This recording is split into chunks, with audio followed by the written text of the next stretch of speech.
Saving starts with internet and wireless from Xfinity. Because when you get Xfinity Internet and add mobile, you can save up to $400 a year on wireless. Enjoy fast, reliable internet at home and nationwide 5G on the go, included at no extra cost. Get Xfinity Internet and mobile together and ask how to get an eligible 5G phone on us. And for a limited time, $300 back. Don't miss out. Go to Xfinity.com/start saving. Call 1-800-XFINITY or visit a store today. Restrictions apply. Savings based on optimized pricing. Actual savings may vary. Guys, as we get older, we all start to notice minor changes in sexual performance. It happens. But you can stop Mother Nature. Whether you're just starting to develop erectile dysfunction symptoms or are suffering from chronic ED, call Metro Men's Health. Skip the pills and injections. They're only temporary and lose effectiveness over time.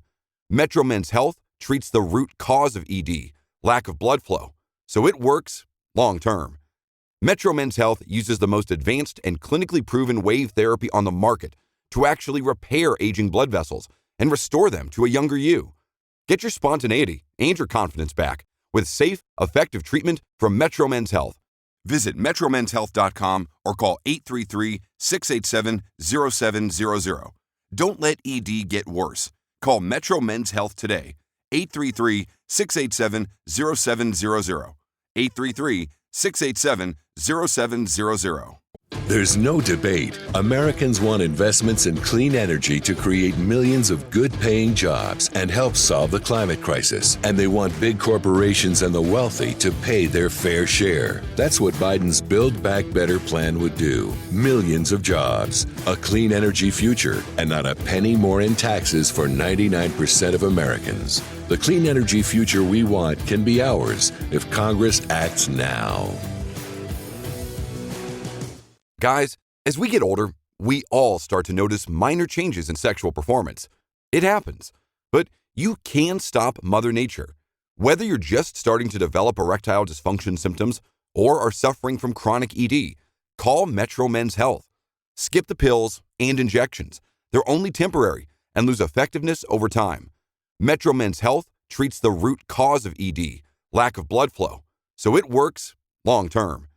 Metro Men's Health uses the most advanced and clinically proven wave therapy on the market to actually repair aging blood vessels and restore them to a younger you. Get your spontaneity and your confidence back with safe, effective treatment from Metro Men's Health. Visit metromenshealth.com or call 833-687-0700. Don't let ED get worse. Call Metro Men's Health today. 833-687-0700. 833-687-0700. VaxStats, it's time for VaxStats. If you're young and healthy, you are more likely to crash your car than have a serious side effect of the COVID-19 vaccine. So get vaxxed, y'all. Visit vaccinate.virginia.gov. Hold on to your butts.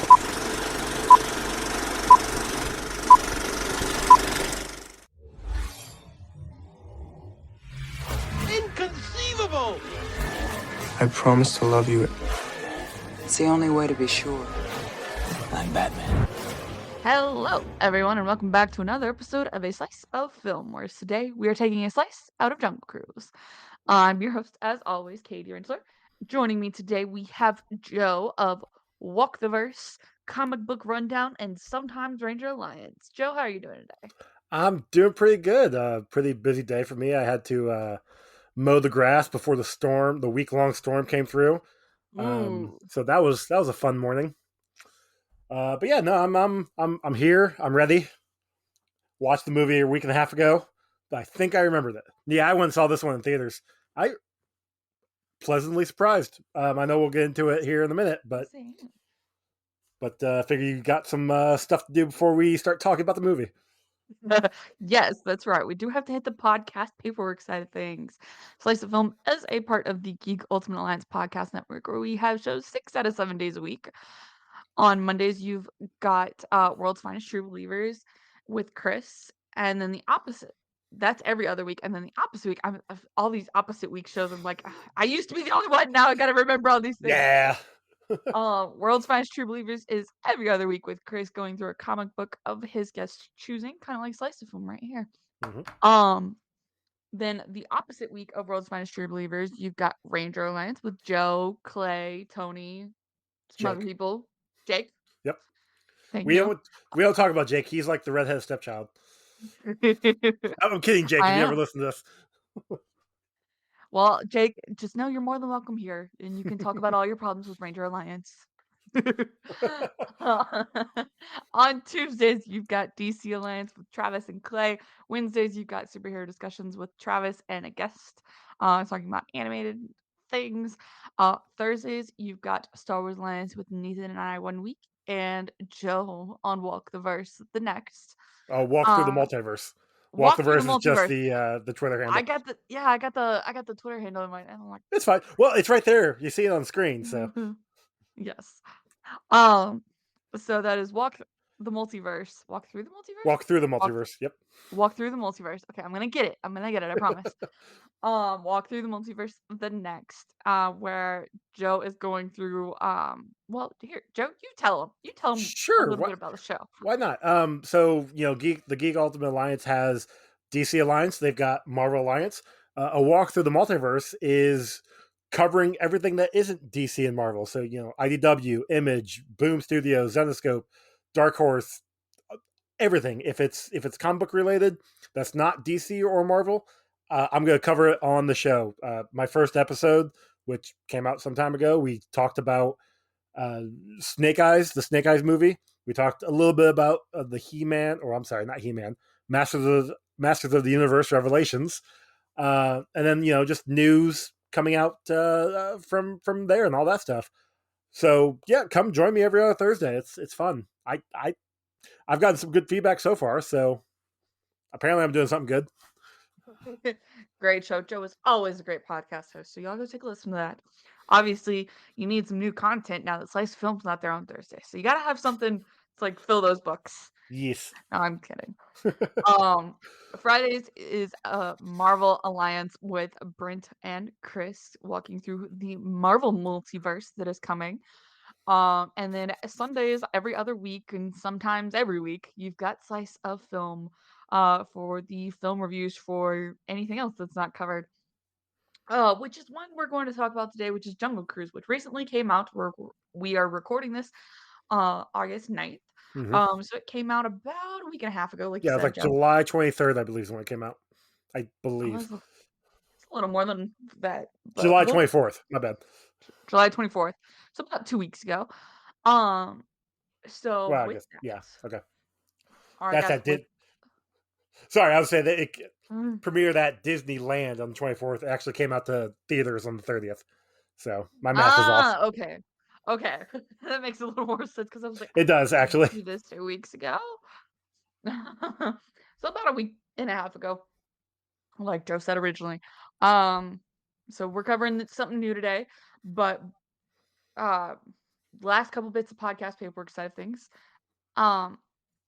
As I said, we are a part of the Geek Ultimate Alliance Podcast Network, which does have a Patreon network where we have 2 tiers. $1 helps keep the film reels running around here, and the $5 tier gets y'all ad-free episodes, exclusive episodes, and any early episodes we may drop. If you can't support the network, another very good option is to leave a review on your favorite podcatcher of choice. It does help put the network into the feeds of other listeners who may not be following us on social media. And if you're listening to this on YouTube, then do the YouTube thing. Just like, subscribe, comment. We'll find it at some point and get back to you. I promise. With all that being said, last thing. I gotta update my script now that all the shows changed because haven't been using it because the shows changed. I'm like, Okay, last thing. I swear. Well, second to last thing because I gotta do the spoiler warning. The last thing I have for the paperwork side of things is we do have ads in this podcast, unless you're listening on Patreon, of course. We do not get to choose who those ads are from, nor how loud they are, nor how many times you hear the same ad in the episode. So warnings, just kind of prepare those volume levels, and we're sorry in advance, but we do appreciate you listening to ads that do help support the network as a whole. Now we're going to dive into the movie discussion, but before we do, we are talking about Jungle Cruise, not watching Jungle Cruise. We're talking about it. And this movie is currently available on Disney Premier Access at the time of this recording. I believe it's available on there through the end of the month because I believe it's 45 days and then they drop it, and it will come back at some point. Like I know, Cruella is supposed to come back middle of August sometime to be on Disney Plus for free. But this Yeah. movie's also in theaters if you want to go check it out there. With that, Joe, tell us what this movie's about. So, if you have gone to Disneyland or Disney World and you have ridden the Jungle Cruise ride, which I have, and it was actually pretty fun, pretty awesome. I think I just love the bad puns, so that's all me right there. This movie is basically, it's just that expanded. It's about this skipper named Frank who has the boat, and he takes jungle cruises, offers jungle cruises to the people, patrons, and then the Lily, who is played by Emily Blunt. Wow, forgot her name for a second. Oh my gosh! I remembered.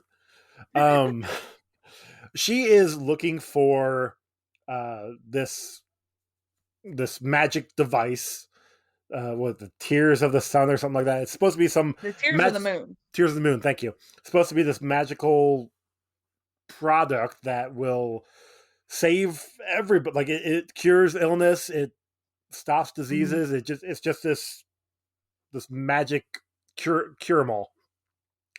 And she initially comes down to, I think it's Brazil, I believe, where this takes place, and she meets up with Frank, played by Dwayne The Rock Johnson, or DJ as the director called him in the behind the scenes thing whenever I go see a movie. And every time it happens, my girlfriend's like, did he just call The Rock DJ? I'm like, yep, he did. Weird. So once they set sail for this, obviously they have some adventures on the sea. They're on the river. On the river, thank you. Sorry. It is a jungle cruise. They're being pursued by these German soldiers who are also after this magical elixir that will, save, not save the war, but help them win the war to end all wars, World War I. Obviously, it didn't happen because they didn't win. And I mean, they get to the place where it's supposed to be, and things happen. There is a curse on some Spaniards that come back to life and are also trying to get the elixir and to, save themselves. I don't want to give too much away without, giving spoilers, but going into this movie, seeing the trailers, I definitely said that it was just a remake of The Mummy, just with a more modern tale. But a lot of people were like, oh, you mean it's just a remake of Pirates of the Caribbean because it's a Disney ride? It's a mixture of both. But even knowing that going in, I still had a great time with this movie. Like, it was a fun movie, and there was a twist in there that I did not see coming. I think there was one line that I questioned, but then got revealed not too long after. But no, all in all, this was a really enjoyable movie. Oh yeah, most definitely. I love Emily Blunt and Dwayne The Rock Johnson, specifically from like a chemistry standpoint. Like, they really work well together on screen, and they play really well. They really do. Yeah. It's quite impressive because I know it from first glance this doesn't seem like Emily Blunt's type of movie. Would you agree or disagree? Like, based on her previous experience. I've seen her in a lot of action-y films. So this is right up her alley because it is an action film. And that's where I know her best from. I know she's done obviously other things, but action films is where I know her from. And so this seemed perfect for her role.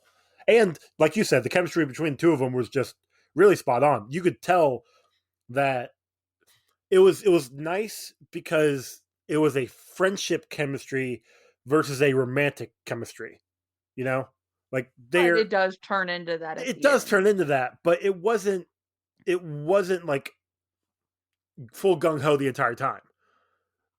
Yeah. Like with say The Mummy, when Brendan Fraser and Raquel Oh, I Welch's love them. characters. Oh no, Still love them. I love them too. But you could tell there was a romantic thing from like the get go, and this one Yeah. there was turns in the middle, but it wasn't fully like, yes, I'm going to go after her because I'm male, she's female, and we have to do this. Like, no, it was never like that, and I really Yeah. appreciate that. I do too. Because it's nice to see it not like forcefully Yes. pushed. Though the way they were kind of playing off of each other with the banter and kind of like the faux insults, I was definitely like, oh, okay, this is definitely gonna happen. Like, this is totally Disney's thing. This is how they're gonna put two and two together. Yeah. And obviously, really, when kind of when he chose to stick around at the end and instead of dying, I was like, okay, they're definitely gonna play off this romantic connection. I Yes. totally saw like sequel coming, which spoiler alert. Oh yeah. Dwayne has said that they are talking fully about sequels and that they had a meeting pretty much the week after the movie premiered. Good. I mean, honestly, there's not a whole. I'm not saying it's going to be like a Mummy where there's going to be jump through like 10 years and then jump another 20 years, and you're going to have that kind of like sequel thing. There's only so much you can do, so I can see definitely one sequel, maybe two. But then again, I'm not a writer. These guys will make the story work the best way possible. So I'm for a sequel though. Totally for a sequel. Well, and I really liked McGregor, who is played by Jack Whitehall. He definitely feels like that Jonathan from The Mummy. Yes. Who's just kind of spilling over himself. I would also say like one thing that I'd want to see in the sequels is like he talks about how his family basically disowns him for being different, but never actually says the word gay. Correct. And everyone's like, "Oh, this is Disney's newest like gay character." Like, give him somebody in the next movie. Yes. If you're gonna do this, like, please. Well, I would agree, but that's also one of those things where you cut out a lot of movie. Yeah, you going on the backside and getting into reality, you got to cut into their profits in a certain market, and that gives them a ton of money. So they're gonna play it off as much as they can. Speaking of money, Jungle Cruise had a budget of $200 million. It's promoted heavily, and the budget that is listed on Wikipedia is never typical. It doesn't typically include the I guess promotional budget. Yeah, yes, correct. So, so far it has made a box office of 121 million. So it's not. I mean, it also box did. Office wise, I'll say it also did 30 million in Premier Access. So yeah, it's 30 million in Premier Access, and for the pandemic, it's a very good box office. I think it's so. Also been very critically appraised. Or critically praised on Rotten Tomato. Like it's got, I think it's a 91% fresh. I mean, sure. I mean, I'm not general audience. I don't really care about Rotten Tomato anymore. I mean, I think I did when I was younger, but if the movie looks good to me, if I'm interested in it, I'm gonna go see it. Because let's be honest. Yeah. Escape Room, the Tournament of Champions, was probably gonna be hot trash, and it's probably got like a 30% on Rotten Tomatoes. I had fun with it. I still had a good time with that movie. So yeah. Oh, and so I had it backwards. It's 63% fresh as far as the tomato meter, and 92% on the audience score. Good. Audiences who use Rotten Tomatoes are really loving it. So one of the most critiqued parts of this film is the CGI. What did you think personally of the CGI? considering what they're trying to do, like with the conquistadors being brought back to life and being basically monsters, those weren't terrible. There were definitely some times where I just could tell it wasn't terrible. His leopards, Proxima. Yes, Proxima. She was cool. I liked her. I liked her too. But that didn't feel. And I don't know if they actually had a legit leopard on set. But if it wasn't, I thought looked good for what they did with her the few times that she's in it. Yeah, Proxima is actually played by stunt actor Ben Jenkins. Oh, really? Yeah. Oh, wow. So they probably just mocapped him. did the more CGI likely. suit. Yeah, motion capture. Yeah. Then, okay, good. Like that looked really good. See, a lot of because I'm guaranteed a lot of the river stuff was CGI. It didn't bother me. Like I knew, especially with the conquistadors, that was going to be CGI. Everything else looked great. So I was there any specific scene that they're talking about, like for being problematic? Because off the top of my head, I can't think of anything, but doesn't mean that there wasn't something there that I'm just not seeing.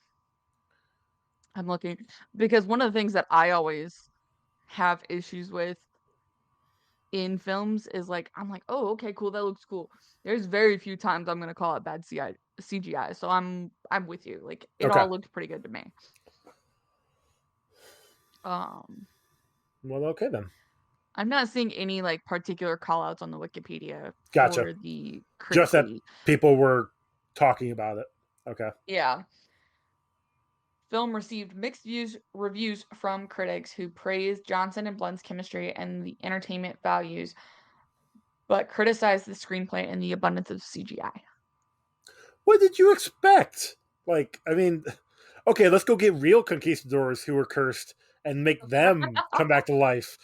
Like, give me a break, people. I really find that this one did a lot of good because for me, I've always enjoyed the Mummy or Indiana Jones, like those types of films. Yes, really are entertaining for me, and I love having the doctor in this case be the female, and it really works with with like McGregor kind of playing off as I'm the doctor. No, I'm actually not the doctor. I'm reading this for somebody else. Yes, yeah, because obviously being female and being 1916, she can't be in that. She cannot be in that capacity in a gentleman's whatever Royal Society. Yeah. So that was definitely a fun scene. Another fun scene was when Lily was lying her way through, trying to get lying her way through trying to get the arrowhead. So yes, I love that, and her like dressing up in the costume and everything. Yeah. Putting her first pants on. Yeah. Though I'm sure that's not her actual first pants. No, but the fact that a female wearing pants was shocking to everybody. Like people stopped in the street, like she's wearing pants. Like that was pretty great. Yeah. But that's what we get introduced to what's his name, Prince Joachim. Yeah, there we go. And he is, he's from the German Navy, and he's trying to find, like, he had paid for that arrowhead to obviously try to win the war, help win the war. And when Lily steals it, it obviously sets off a series of events that he is going to be chasing after her, and then in turn, when she gets down to Brazil, chasing after Frank. So, yeah. For me, I didn't necessarily like Joachim's character. I thought the German accent was a little much. It was heavy handed, yes, but like there in the middle where he's talking to the conquistadors, and then he's like giving information or getting information from them through a B, and Yeah. the other German guys on the sub are like, "Are we taking orders from a B? Like, really?" It's like, I thought it was fun.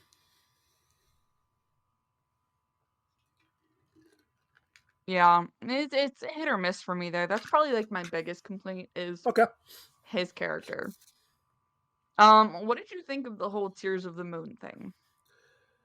And kind of being that legend for South America versus like, most of the hidden artifacts of today's society, like the Ark of the Covenant, trying to think, the Holy Grail, like most of those are Middle Eastern based. But now we get to dive into probably not necessarily South American culture, but now we have a Brazilian South American, culture, at least. Brazilian, Yeah. Artifact, kind of artifact. What did you think about that? That was neat. Because you're right, we don't have a lot of like Incan or Mayan artifacts that they talk about in movies that are legends that they try to go after. The one that comes to mind is what was it? Crystal Skull, when they go down south. I'm pretty sure they go down an Incan temple in South America. I think it's like Central America, Mexican. Okay, so like that is something that's it is some sort of mythology, some legends. This one, I mean, it was fun to see. It was fun to see the culture play out. Like they go to that tribe. I know it was a tribe that Frank paid off. Hired by Frank. Yeah. But there was also some legitimate. It was, thank you. Legitimacy. There we go. That's the word. To it because they actually were natives, even though they're a group that Frank deals with constantly, but they were natives, and like the one head of the tribe, she could read the arrowhead, and she could actually decipher it. So she knew the language, she knew the culture, she knew that. So it was cool to see that and see the one scene when I think they throw some quote unquote war paint on the McGregor's face. and tattooing. Yep. It's like, it'll come off in like a couple decades. You just got tattooed, and it's literally just like a eye face paint cover. It's pretty great. Yep. What did you? I don't know. You go next. I got nothing. You want to take a break for a second, then give us a little thought to catch our thoughts. That's a really good idea. So, we're gonna take a quick ad break and come back to talk more about Jungle Cruise. So stay tuned. And we are back. Thanks for listening, y'all. Greatly appreciate it, as always. Joe, how do you do your ads? Do you just like interject them in? So I mean, by the time this episode comes out, I've had like 3 episodes. So yes, I'm totally down pat. No, I've only had 1, and I mean, just similar to everybody else, I do the countdown and just kind of just say, hey, sorry for the repeats and sorry for loudness. Like, I don't know. I'm still working on it. I haven't had to deal with this yet. Like, because every time I'm on a show, it's somebody else having to mess with it, and now that I have to do it myself, it's kind of like, oh crap! I really should have been paying attention. Okay, I'll ask you that the next time you're on, and you gotta have a firm answer. I'll have a better answer that time. Yes, hopefully by that time I'll have a better script. I definitely wing that first one. We'll go from there. All right, so you want to move on to the tree itself when they find it, and actually no, Yeah. you want to move on not to the tree, but to the realization of who Frank is. Ooh, yeah, that's a good one. Okay, because so that we've was my that gotten was. through Mhm. we've gotten through all of Frank's scams and everything because he really comes off as a scam artist. That's his opening scene Yep. in the film, as him Which basically scamming a bunch of people, filled with puns, may I which add. all those lines are from the Jungle Cruise in Disney World, in Disneyland. He is saying everything that they say on the cruise. Serious? Yes, dude, the cruise is Oh my great. gosh. The Jungle Cruise at the parks is wonderful. If you ever get a chance to go on it. It is a blast. Oh my gosh. Um, so he's the cheapest boat in town, basically, and because of that, kind of owes some people some money. Mm-hmm. So we get through. Lily gets to Brazil, and she figures, like, she's an environmentalist. She has a doctorate in botany. Mm-hmm. So she's trying to rescue all these animals and everything, and at first Frank passes himself off as Nilo, and then they figure out he's not Nilo, but then Proxima attacks with That was a air good quotes. scene. I knew exactly what was That happening when I was. saw that. I was like, oh my gosh, he just threw this cat out, like had to chase the snake. That was pure epic. And then he gets on the boat and is like putting the engine back in, and then Proxima comes in. I'm like, what the hell? With the ball. Yep. Completely got me. Completely got me. And then the cannibal tribe, Mm-hmm. again air quotes, captures them and is like, we want our arrowhead back. Yada yada yada. He's trying to sacrifice And himself to let McGregor and Lily go back alive, and obviously it did not play out like he wanted. To the point where it got revealed that it was another scam, which is fun, definitely fun. But then this is where we get they're there talking, getting the translation from the arrowhead, and then they get attacked by the conquistadors. Yep. And it gets revealed that Frank used to be one of them. Yep. So, the conquistadors, they attacked. The reason that they got cursed was because in, what was it, 1556, Don Aguirre, this main guy, he was trying to search for the Tears of the Moon to save his daughter, and he was going to do anything he can. Well, as they were going through the jungle, his men were starting to get picked off one by one, and they almost died. This tribe, who had and were the guardians of the Tears of the Moon, saved them, gave them the mixture to save their lives because they were near death. And instead of being grateful, he attacks the tribe and kills them. And the chief curses the whole group to live forever, but you can never be out of sight of the Amazon River. So later on, Frank got, like I said, part of all this, and it gets revealed that over the years, Frank and Don, or Aguirre, however you say his name, would always attack. Like, they're always after each other because Frank was with him until he killed the tribe. And he was actually the map maker.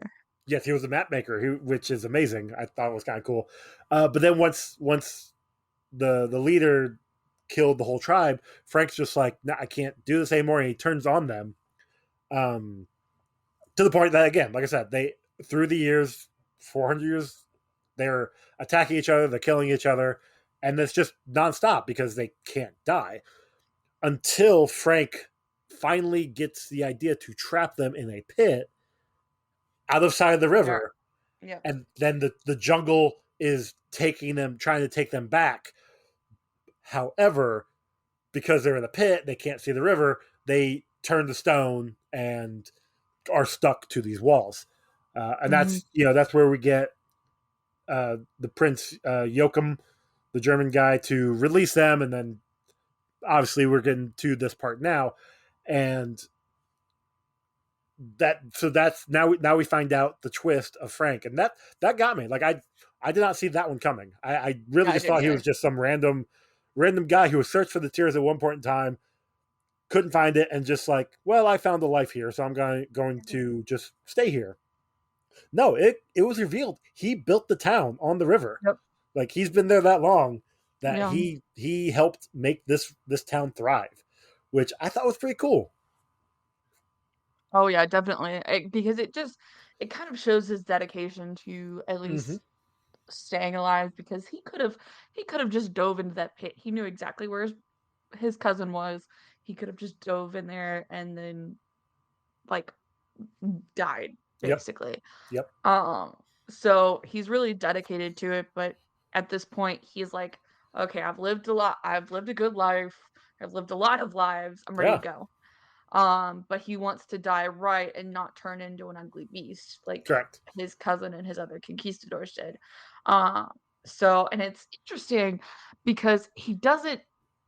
I found it interesting that when he got stabbed, there was no blood, because Yeah, immediately, typically, even in these immortal things, you've got blood still.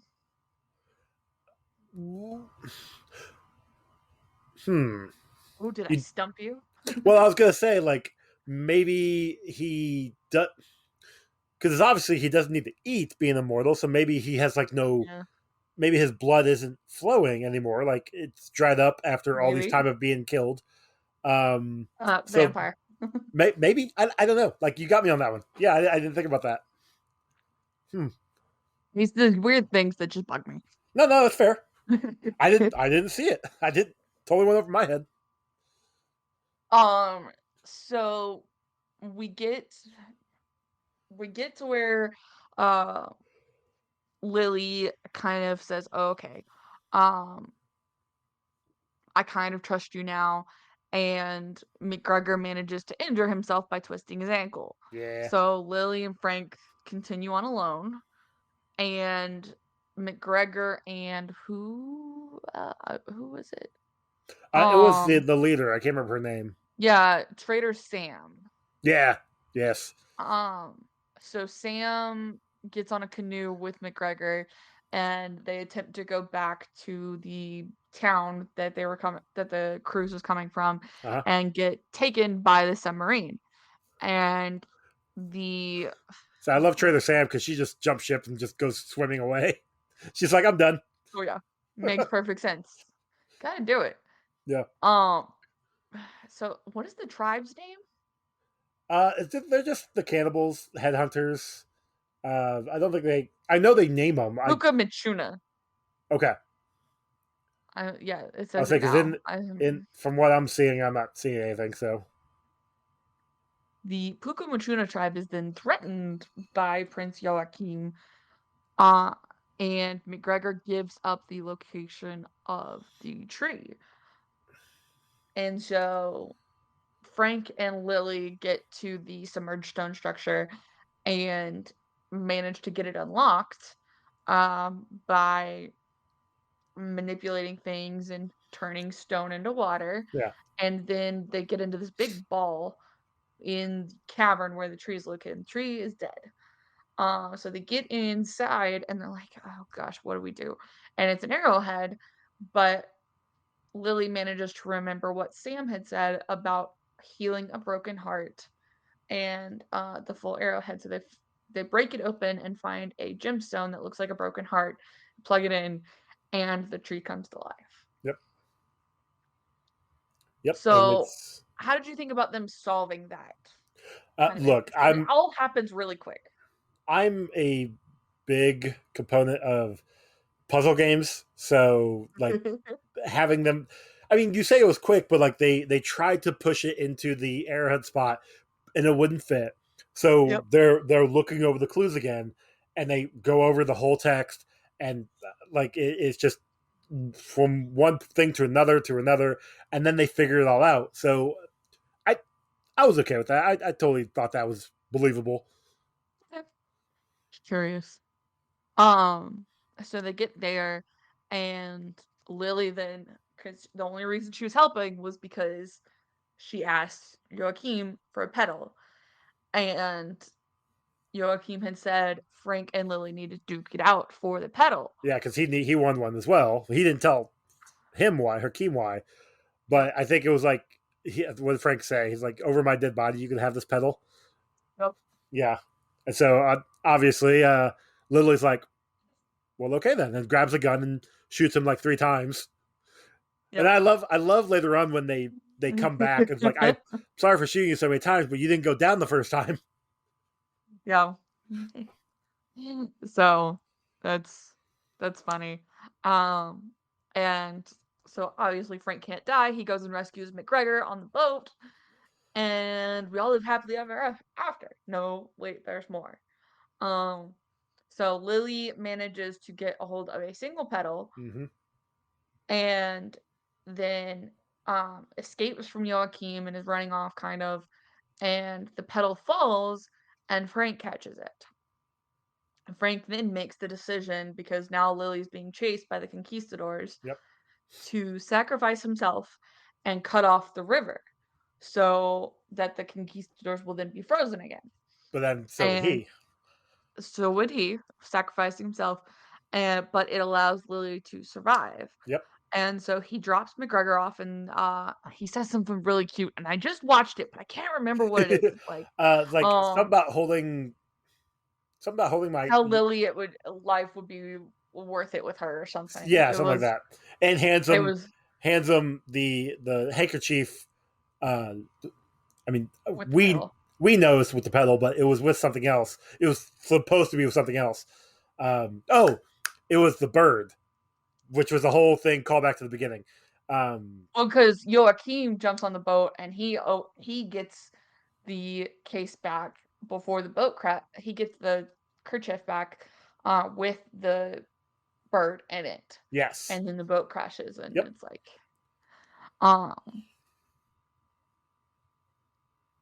so I was like, no, because I really didn't know, because Lily has definitely been more of a, I'm on top of my game, like I want my research to continue, like I'm getting this pedal one way or another. Yeah. And so I really didn't know if she was going to use the pedal or not.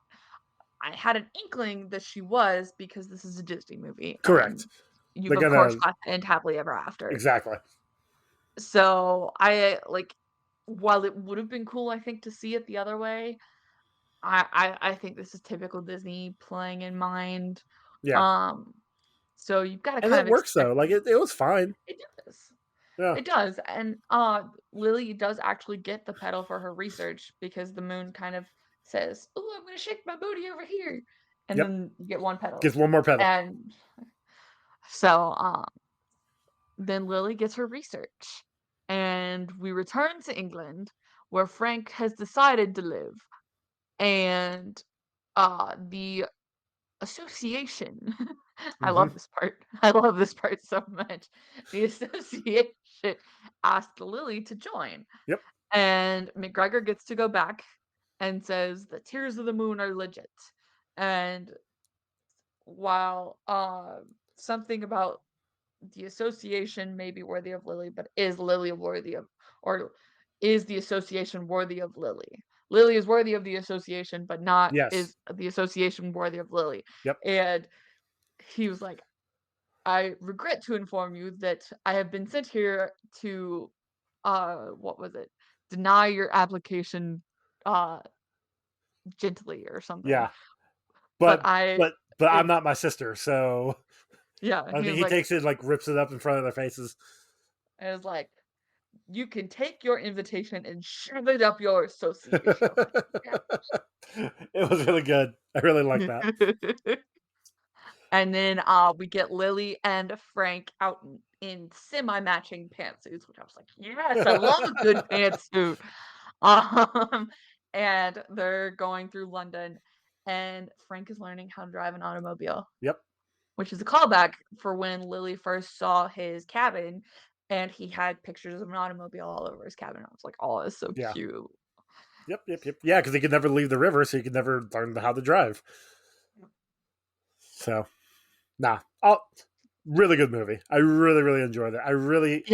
I really hope they have a sequel. Like I said before, I'm curious of what they'll do, but I'll be there day one, either in theaters or on Premiere Access if that's still a thing by the time this next one comes out. I really enjoyed it. It's simple, but not in a bad way.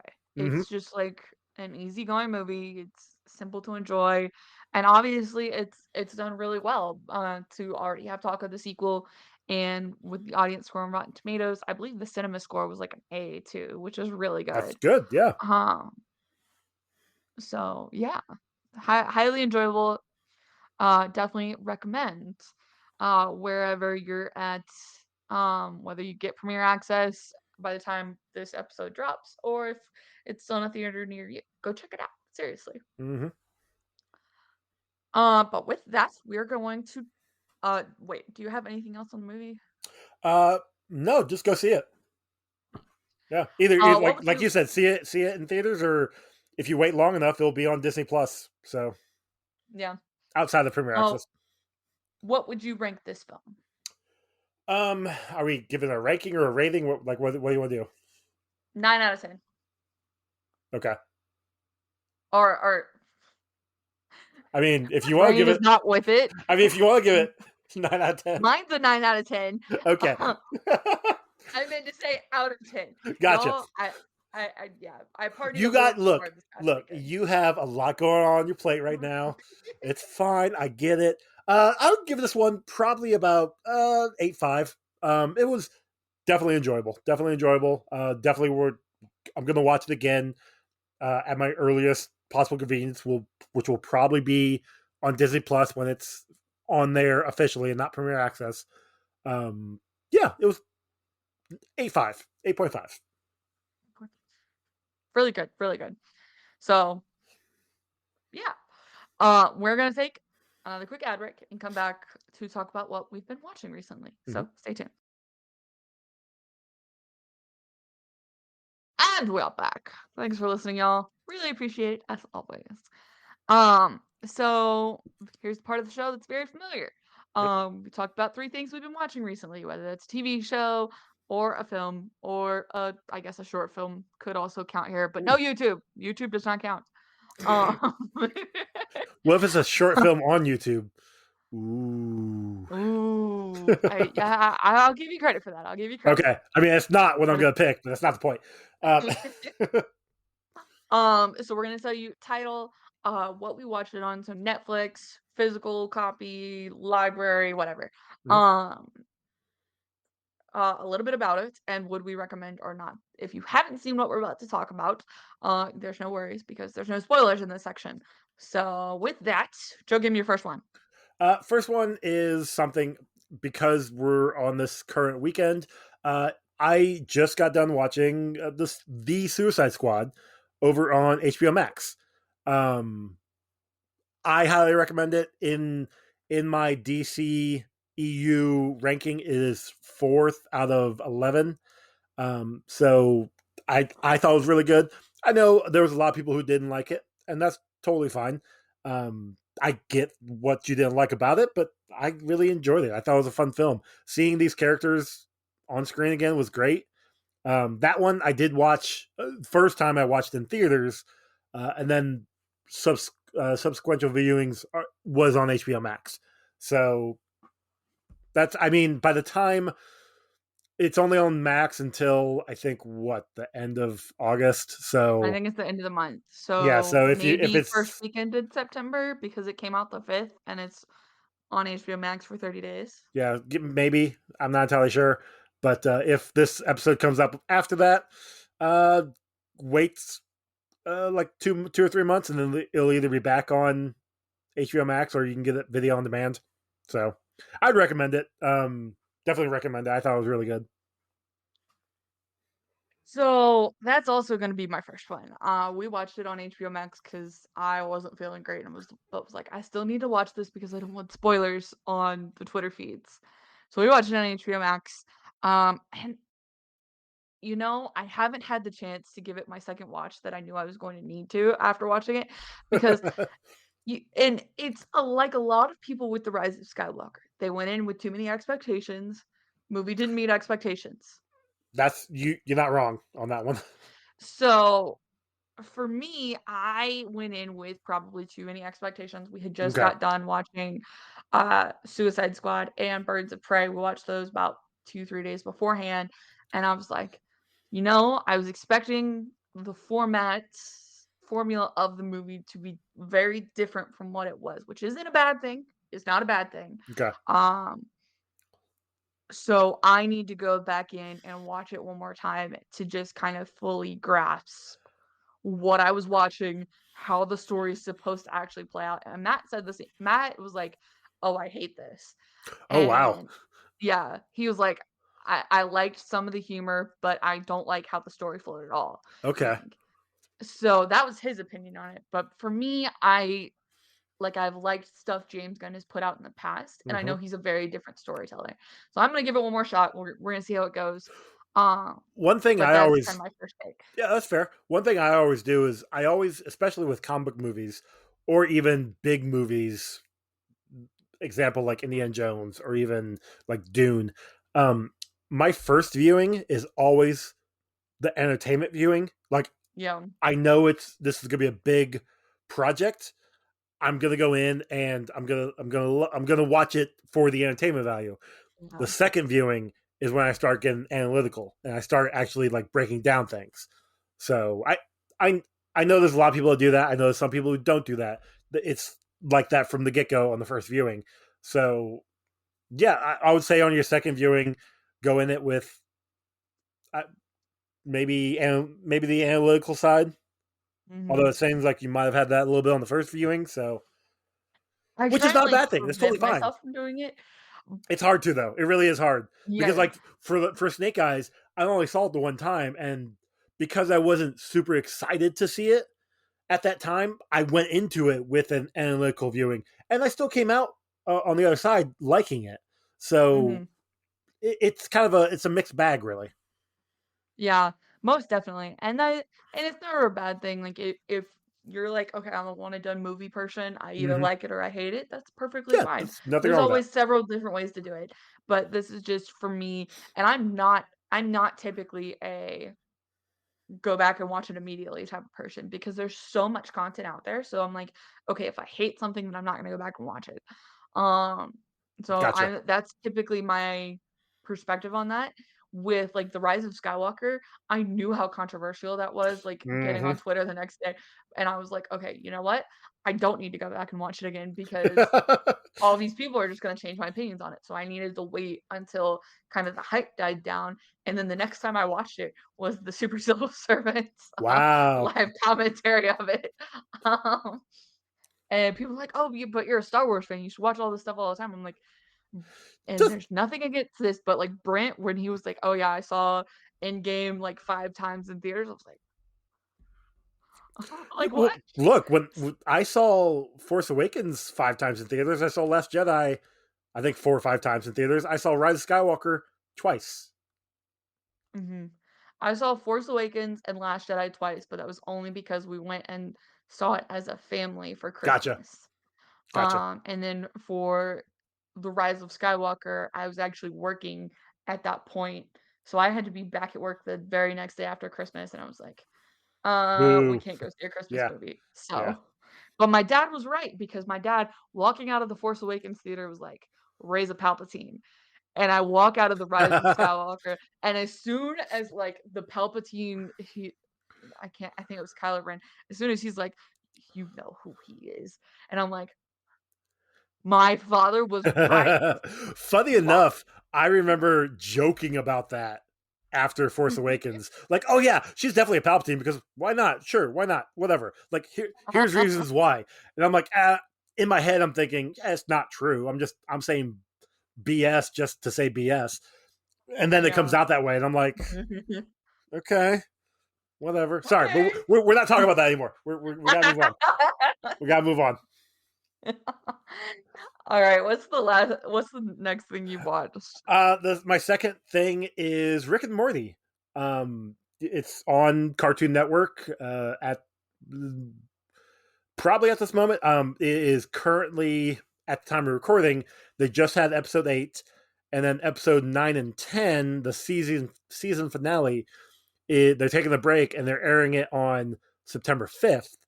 So I've been on, and I know you've been covering that with Travis. Yep, on Superhero Discussions. So that's been and I watch them. I bought the season on Amazon Prime, so I'm watching it that way because I don't have Cartoon Network anymore for my cable package. Well, my girlfriend's mom's cable package, but whatever.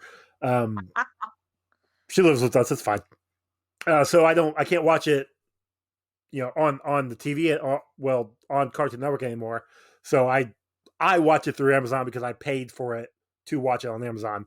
But I'm pretty sure if you have Cartoon Network, you can watch it on demand. You can watch it if you wait long enough. It'll either be on Hulu or on HBO Max, like once the season's over. So those are a couple more avenues if you guys. And if you don't know what Rick and Morty is about, look, everybody knows what Rick and Morty is about. It's a pop culture icon. Oh, really? It's I've never seen an episode. But do you have an inkling of what it's about, like, at all? Oh, all okay. I know is Pickle Rick. It's bad that that's the thing people know. Okay, so it's about this scientist and his grandson who go on wacky adventures through space and time and basically just destroy things. It originally was a Back to the Future ripoff. Like when it was created, it was a short thing where Rick was supposed to be kind of like look like Doc, and Morty was supposed to be like Marty, and it just kind of tail end away from that and became its own thing about Rick Sanchez and his family, his daughter and her husband, and then their kids, and it is bonkers. Yeah, obviously, like I said, I love it. Travis loves it. He's on Superhero Discussions talking about it. Chris from the network also is a big fan of it. It's such a fan of that. Interesting. Yeah, it's a fun show, and you can't take it seriously, because if you take it seriously, that's when you're gonna have issues. But that's my number 2. I take all my television seriously. Thank you very much. Well, you're gonna like my next television show then. So for me, I finally got done with Grey's Anatomy, right? Yay! So I'm fully caught up. 17 seasons, like, god dang. Wow. So I've been getting more into like reality TV, which is a bad thing for me. Oh man. So I have an obsession with like tattoos. I don't have a single tattoo myself. But I love seeing how the work is done. I love like the artistic appeal of it. Yeah. Again, never would do it myself. I have a very emphatic fear of needles, but That's fair. I really like it. So Matt and I started watching Tattoo Redo on Netflix, which is a cover-up show. Yeah. Where the person who's bringing the person in to get the cover-up, so like the family member, loved one, whatever, they get to pick the cover-up tattoo that is going on the person. Interesting. So very charismatic, like tattoo artist, host. It's quite interesting, and I again quite fascinated with it. I don't understand why, but it's just something that got me. Like, I loved watching Ink Master, the 2 seasons that are on Netflix, for some reason. Look, tattoos, you could definitely appreciate a good tattoo. Like, there are a ton of great work out there. On the flip side of that, you could definitely like cringe at the bad tattoos. And like I've got 2 tattoos myself, but one tattoo I will never get is like the face of somebody, because faces are always so hard to do, or at least anytime I see a bad tattoo, it's because the face looks terrible. Oh yeah. But then I've seen ones where the faces are good. So it definitely depends on the tattoo artist. Oh yeah. And yeah, so that's on Netflix. Yeah. I finished the first season this morning. So very nice. Unemployment. Just for a little while. Just for a little while. Yeah. Okay. What is your last one? My last recommendation is Paranormal Caught on Camera. This is a show. It's kind of not really an anthology show, but it is, I mean, it's more of a clip show, really. And it's just these panelists, like maybe about anywhere between 5 to 8 different panelists. They are on this show. They're given these paranormal clips. So like ghosts in this abandoned house, like things moving, doors closing, or a UFOs in the sky, or Bigfoot video. Like it's all of these paranormal videos caught on camera that they then watch, and they will kind of analyze it a little bit. And they also have the person who recorded the video, and they do some talking on it and what they were doing at the time. Like one example is this one lady in their apartment or in their house. She caught a ton of orbs. Now, me personally, I'm not a big fan of orbs. I think orbs are dumb, but that's just me on my paranormal stuff. But this lady, like, she has a camera in her living room. And it's a motion camera. Like, if it won't record unless there's motion, and it shows her in the kitchen at one point. So the camera pans over to her because there's motion. But while she's in the kitchen, there's motion in the living room. So the camera readjusts and follows that. And then you start seeing orbs pop up, and then they disappear almost immediately. And it's like, yeah, right. Yeah. Yep. You got that scared, creepy face on your, yep. I get it.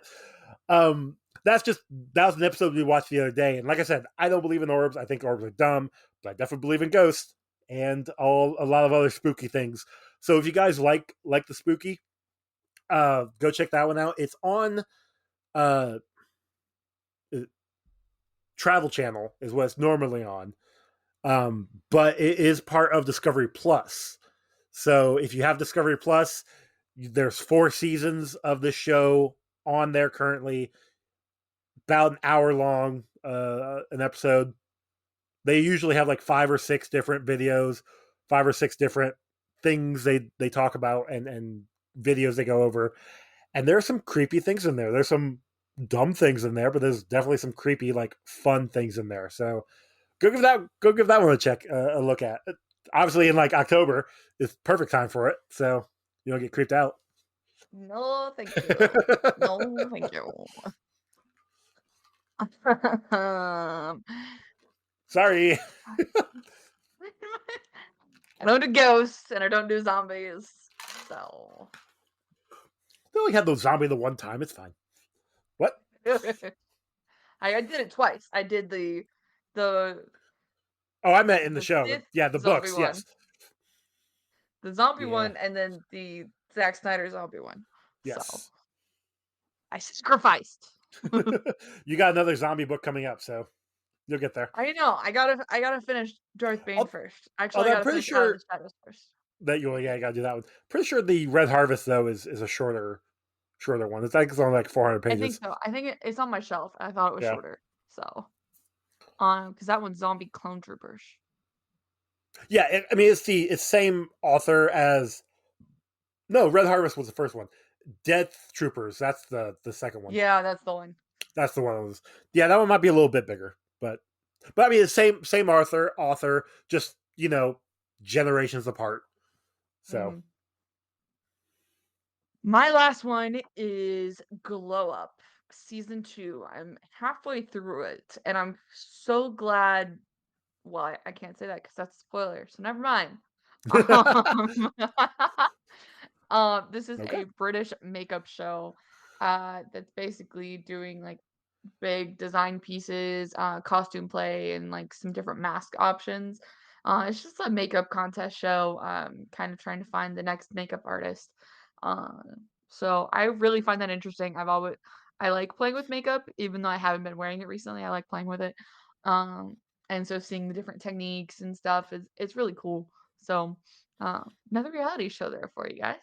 Very cool. I was gonna ask, well, two reality show things. My girlfriend has been watching F Boys. Or is it F Island? F Boy Island. Ooh, I'm not that type of person. I've never watched a dude. single She episode loves of it because it's so trashy. It's so trashy. She loves it. She talks to me about it, and she's just like all in on that thing. That was on HBO Max.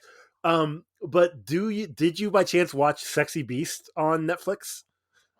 No. So I actually I that has not come into my recommendations, but it's funny enough. I looked up tattoo because But I could not I'll say remember you know the about name it, of right? tattoo redo, and I'm seeing it right here with this person with the. Is that like the furry Look, show? no. So well, you would think maybe, but no. It's just they're trying to, and I'm only going off the trailer because I'm not going to watch the show. This is trashy reality TV at its best. But the premise is, you're going on a blind date, but this is truly a blind date. Can you find love if you do not know what the person looks like? And so they have both members of this date in a makeup beast outfit of some sort, and then they go on their date. And then at the end, if they choose each other, they get to take the makeup off, I guess. I don't know. I'm not watching it. It's just you start talking about the reality TV shows, so I thought about those two. No, that doesn't sound like something I would watch. I'm not like a trashy person. I like Gotcha. watching The I good like watching stuff. like the home renovation or like finding a home and then I got into like makeup and tattoo stuff. Yeah, the good stuff. So that's about it. Yeah. I guess I take that back. I did watch 2 seasons of Survivor because I wasn't happy with anything else Netflix had, and I was like, "Oh, let me see that's what this fair. Survivor Okay. hype's all about." I need to get Hulu. I also need to get Discovery Plus. So, I don't know. Anyways, that was the squirrel. Yes, it was. That happens from time to time. It does, So y'all, thanks for being here, and Joe, thanks for joining me. I had fun. Yes, always. thanks for having me on. I love talking about movies. So I'm still trying to. I'll get another one, and we'll hopefully by that time, like I said, I'll have more of my show under my belt, and I'll have a better transition for commercials that I can let you know. Because I'm trying to figure out the reason I asked you, and y'all, this is like podcast magic talking, whatever. But I hate the way I do my ads, but I also don't want to go back and have to find my ads later on. I just want to know, okay, here's where I put my ad. Because right now I'm having to go back and like clean I out gotcha. the audio. So I'm like, that's why I asked. Okay. So... Okay. Yeah, I don't. So the first episode, it was easier for me because I recorded it like I'm not recording it live, so I recorded it in different parts. So each section was its own part, and so I just kind of when I stopped, I'm like, all right, there's the time, write it down. I don't know. I'll get a better way of it later. I think. Still working on it. Well, while you work on it, tell us where they can find you on the Twitter. Of course. You can find me, my personal handle, at _actually_ on Twitter. You can find my shows, one of them being a walk through the multiverse, at Walk the Verse on Twitter. That show, along with Ranger Alliance, is part of the Geek Ultimate Alliance network. Ranger Alliance, I believe, is at Ranger Alliance with a 3 instead of an E. I can't remember what Clay did for that one. But you can also find my other show, Comic Book Rundown, on Twitter at Comic Rundown and on Instagram at Comic Book Rundown. Awesome. That's another thing I have to do. I have to get a better transition of all my shows now. Well, don't worry, y'all. I will leave those linked in the description box below. If you missed them, you can go check them out there. Definitely go follow Joe. He's got a lot coming, so let's do it. Yes, please. You can find me on Twitter. It's at Slice of Katie. I'm not on there as frequently anymore. I'm a lurker, but don't worry. I will get back to you eventually. I'm just really terrible at responding. This show you can find on Twitter as well. It's at Slice of Film 1. So up and coming shows, I guess this one's going to go live next since I epically failed to remember to post my last episode. Well, yay then. Most stuff I talked about was relevant. Yeah, so this one's gonna go live next, and then the next episode I had Sarah on for Jim and the Holograms, which is a Netflix wow. film. Nice. So that is the next one that's going to be coming out. So stay tuned for those. And then right now I'm kind of flying by the seat of my pants. I don't know what's coming after that. So We'll figure it out. Yes. So my other show on the network, it's at Star Wars Alliance, about the 8 and the wars. Very important. Don't forget it. We're actually talking tonight, Clay and I, about Out of the Shadows, which is the latest book in the High Republic, by Justina Ireland. And then we will be talking about episodes 14 and 15 for the Bad Batch,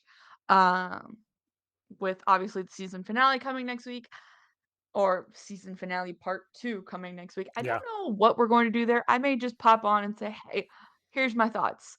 So let me know if you want me to do that. Just a nice little quick small episode out. Yeah, that's not a bad idea, actually. Yeah, we might just pop online. We'll see how it goes. Yeah. But with that, I want to wish everyone a great day or night, whatever time of day you're listening, and we will see y'all next time. Oh nope, this isn't Star Wars Alliance. Bye, y'all. Guys, as we get older, we all start to notice minor changes in sexual performance. It happens. But you can stop Mother Nature. Whether you're just starting to develop erectile dysfunction symptoms or are suffering from chronic ED, call Metro Men's Health. Skip the pills and injections. They're only temporary and lose effectiveness over time. Metro Men's Health treats the root cause of ED, lack of blood flow, so it works long term.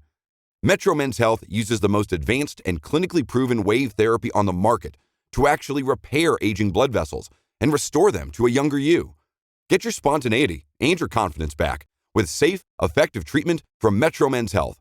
Visit metromenshealth.com or call 833-687-0700. Don't let ED get worse. Call Metro Men's Health today. 833-687-0700. 833-687-0700. A message from Virginia Department of Health. Not feeling well? Your symptoms may not be allergies or a cold. They may be an early sign of COVID-19. Go to vdh.virginia.gov and search by your zip code and find a COVID-19 testing site near you.